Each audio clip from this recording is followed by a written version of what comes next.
Français ou country.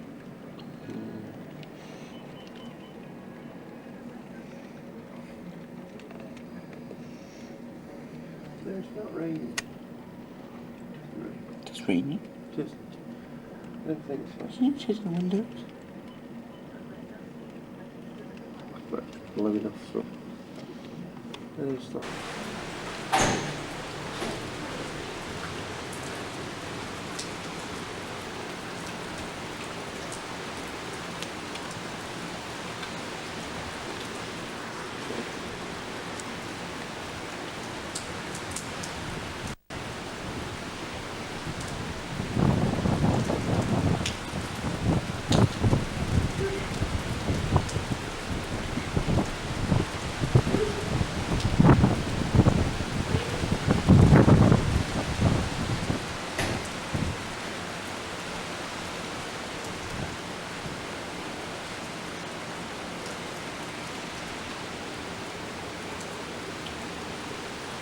Absolutely chucking it down.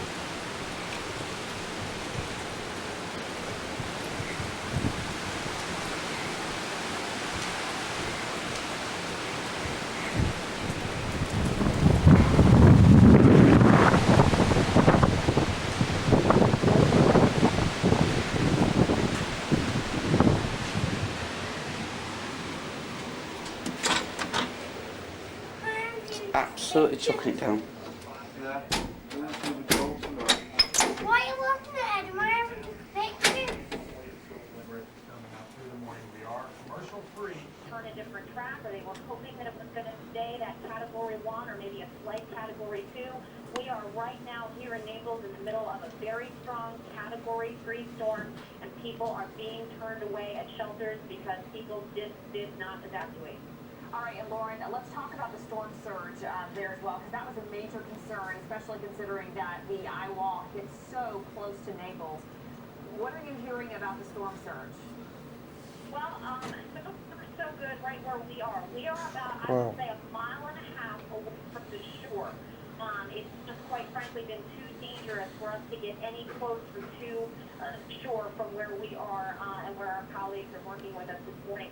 But, we have not seen major flooding. I'm thinking maybe 2 or 3 inches of water right now. So the big concern, it seems, at least from right here on the ground in Naples, seems to be right now anyway, and through 11:15 to be the tornadoes and not necessarily the storm surges, at least here in Naples. I know Marco Island, very close by, and Sanibel, it may be a different story, but in terms of... all over. I have to worry about the tornadoes and the wind and the flooding. It's deep for those. You take a look over here, Jared. You can head over here. You can take a look here. You see how far along the beach is, how just how close to the road it is. There isn't much left out here. There isn't much barrier between the road and the building and the sand out here. These roads are being concerned all up and down the coast. Now we're still worried about tornadoes in this area. The weather is still very bad out here. It's expected to be like that for quite some time. The tornadoes are bad. I don't know if you guys do have that video from last night. If they don't, I'll tell you. Last night there was a tornado about 9:30 last night in Cocoa Village, just a few miles from where we are here in Melbourne. That tornado did knock down trees and signs. It tore part of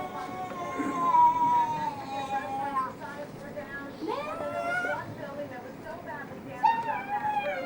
They had to condemn the entire building there. Fortunately, nobody in that area. All right, again, we have lost our connection for the moment with Trace Gallagher. You can hear the audio. Maybe we'll get the picture back up. But let me not play meteorologist, but geographer for just a second. If in fact the intercoastal is to Trace's right, that means that the winds are blowing to the west. That means that he is actually north of the eye wall. So in some respects, he doesn't have it as bad as the folks to the south of the eye wall, because again, the forward speed of the storm, which is about 20 miles an hour, doesn't get included in the wind speeds that you hear about from the National Hurricane Center. So You know, if these winds are at about 110 miles an hour, as Chris Knowles just told us, you can subtract about 20 miles an hour of forward speed where Trace is. So the folks a little bit farther south, maybe around Delray Beach, Boca Raton, the northern suburbs of Fort Lauderdale, that's probably where they are really getting hammered right now. All right, and, you know, and hard to believe when you look at Trace and the beating he's taking right now, that the storm, as Chris Knowles pointed out just a couple of minutes ago, is down to a Category 2, winds of 110 miles per hour. Let's see how it's treating Fort Myers Beach, Florida. Jeff Goldblatt is there live. Jeff?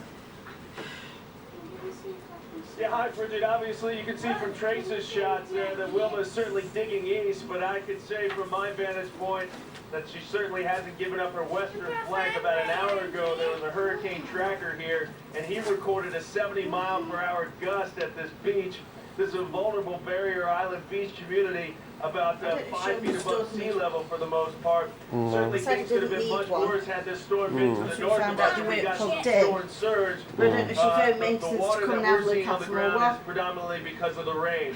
Obviously, you're seeing the palm trees getting kicked about as far as structural damage is concerned. Many signs knocked down, awnings, things like that. Power is, we don't have any at this part of the island at this point in time. When Wilma made landfall, there were just transformers there just exploding all over the beach where we are. It kind of looked like a 4th of July fireworks scene. So we've been without power now for several hours. Wind's certainly dying, or I should say decreasing as the hours have progressed and the storm moves east. But from our vantage point, certainly every once in a while there's a gust that's strong enough and we lose our footing. And you know, at this point in time, that's the situation here. Let's now get it back to you. All right.